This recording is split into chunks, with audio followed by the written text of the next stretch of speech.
Hi అండి అందరికీ. ఇప్పుడు మీరు చూస్తున్నది యమ్మీ యమ్మీ గార్లిక్ బటర్ చికెన్ అండి. అది ఎలా చేసుకోవాలో ఇప్పుడు మీకు ఫుల్ ప్రాసెస్ అయితే చూపిస్తాను. చికెన్ని ఇలా శుభ్రంగా కడుక్కొని ఒక బౌల్లోకి తీసుకోవాలండి. ఇదైతే కేజీన్నర చికెన్ తోటైతే నేను చేస్తున్నాను. కేజీ పావు ఉంటుంది. ఫస్ట్గా దానిలో 2 స్పూన్స్ సాల్ట్ వేసుకోవాలండి. నేను ఫుల్ స్పూన్ ఒకటి వేసాను కదా, 2 హాఫ్ స్పూన్లు వేసాను. మొత్తం కలిపితే 2 స్పూన్స్ సాల్ట్. చాలా టేస్ట్ ఉందండి గార్లిక్ బటర్ చికెన్. నేను ఫస్ట్ టైం చేశాను. హాఫ్ స్పూన్ పసుపు. వీడియోని ఎవరు స్కిప్ చేయమాకండి. నేను వేసే ఇంగ్రీడియంట్స్ అన్నీ మీరు మిస్ అవ్వకూడదు. ఏమేమి వేసానో మొత్తం మీకు చూపిస్తున్నాను. గరం మసాలా స్పూను, తర్వాత ధనియాల పొడి 1 స్పూను. దీనిలో మిరియాల పొడి వేసుకుంటే చాలా టేస్ట్ ఉంటుందండి. మిరియాల పొడి కూడా స్పూన్ వేసాను. ఇక మనం ఒకేసారి ఇట్లా కలుపుకొని పక్కన పెట్టుకోవటమేనండి. తర్వాత కూరలో మధ్యలో ఏం వేసేది లేదు. కారం అయితే ఒక బౌల్ కారం వేసుకున్నాను. అంటే ఒక 5-6 స్పూన్స్ ఉంటాయి. మీరు ఎంత కారం అయితే తినగలరో అంత కారం అయితే వేసుకోండి. నేనైతే కూరకు తగ్గ కారం వేసాను. తర్వాత ఫ్రైడ్ ఆనియన్స్ ఇలా వేపుకొని ఆ ఫ్రైడ్ ఆనియన్స్ కూడా వేసుకోవాలండి. చూస్తున్నారు కదా, స్మాష్ చేసి చూపిస్తున్నాను. చాలా క్రిస్పీగా ఉన్నాయి. తర్వాత అల్లం వెల్లుల్లి పేస్ట్ అండి. తర్వాత దీనిలో వేసే మెయిన్ ఇంగ్రీడియంట్ పెరుగండి.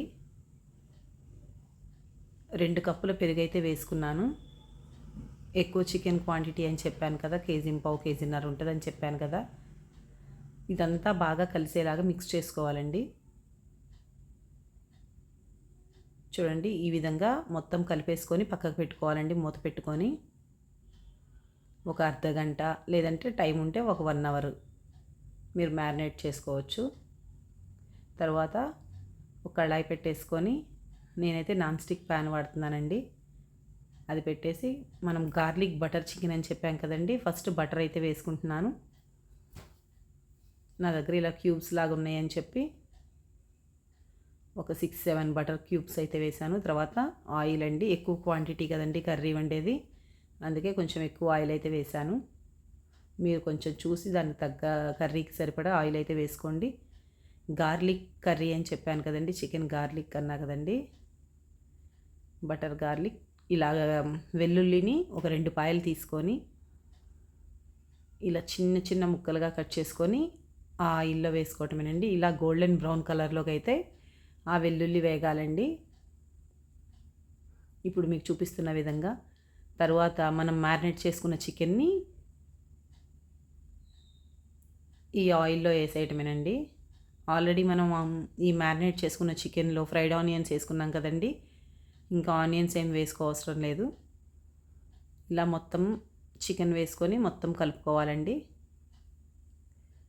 మీకు పిన్ టు పిన్ చూపించానండి, ఎవరు మిస్ అవ్వద్దు. నా వీడియోస్ ఫస్ట్ టైం చూస్తున్నట్లయితే ప్రీవియస్ వీడియోస్ కూడా చూడండి. మరిన్ని వీడియోస్ కోసం నా ఛానల్ని సబ్స్క్రైబ్ చేయండి. చూడండి, చికెన్ మీద అంతా శుభ్రంగా కలుపుకొని చికెన్ మీద అయితే మూత పెట్టేసుకున్నాను. మళ్ళీ ఒకసారి మూత తీసి ఆ చికెన్ కుక్ అవుతున్నప్పుడు గంటెతో ఇలా తిప్పుకోవాలండి మొత్తం. నేనే వీడియో తీసుకుంటాం వల్ల కొంచెం తిప్పడానికి ఇబ్బంది అవుతుందని చెప్పి మీకు అలా తిప్పి చూపించి తర్వాత మొత్తం అయితే తిప్పాను నేను. చూడండి ఎలా కుక్ అవుతుందో, చికెన్ ఎంత జ్యూసీగా టెండర్గా ఉందో. ఇక నేనైతే దీనిలో వాటర్ పోయలేదండి. నాకు దీంట్లో ఉన్న పెరుగు వేసుకున్నాను కదండి, దీంట్లోకి సరిపడా గ్రేవీ వచ్చేసింది నాకు. ఒక్క చుక్క వాటర్ లేకుండా చేశానండి. టేస్ట్ మటుకు సూపర్ ఉంది. ఇది మార్నింగ్ చేశాను నేను. షార్ట్ వీడియో కూడా పెట్టానండి, ఫుల్ వీడియో వస్తుందని ఈరోజు మార్నింగ్. మొత్తం ఒకసారి శుభ్రంగా కలిపేసుకొని చూడండి, ఆయిల్ పైకి తేలింది.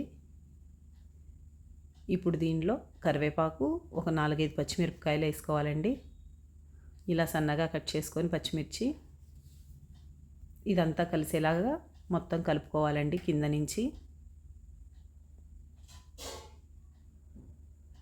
ఇప్పుడు చూపిస్తున్న విధంగా కింద నుంచి పైదాకా మొత్తం కలుపుకోవాలండి. కలిపాక చూడండి ఇలా కర్రీ అయితే ఇలా తయారైంది.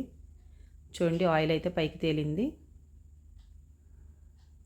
దీన్ని ఇంకా సర్వింగ్ బౌల్లోకి తీసుకొని సర్వ్ చేసుకోవటమేనండి. చాలా టేస్ట్ ఉందండి. ఇక మనం వాటర్ కూడా ఏం వేయలేదు. ఈ వీడియో నచ్చితే లైక్ చేయండి, షేర్ చేయండి, సబ్స్క్రైబ్ చేయండి. Thank you.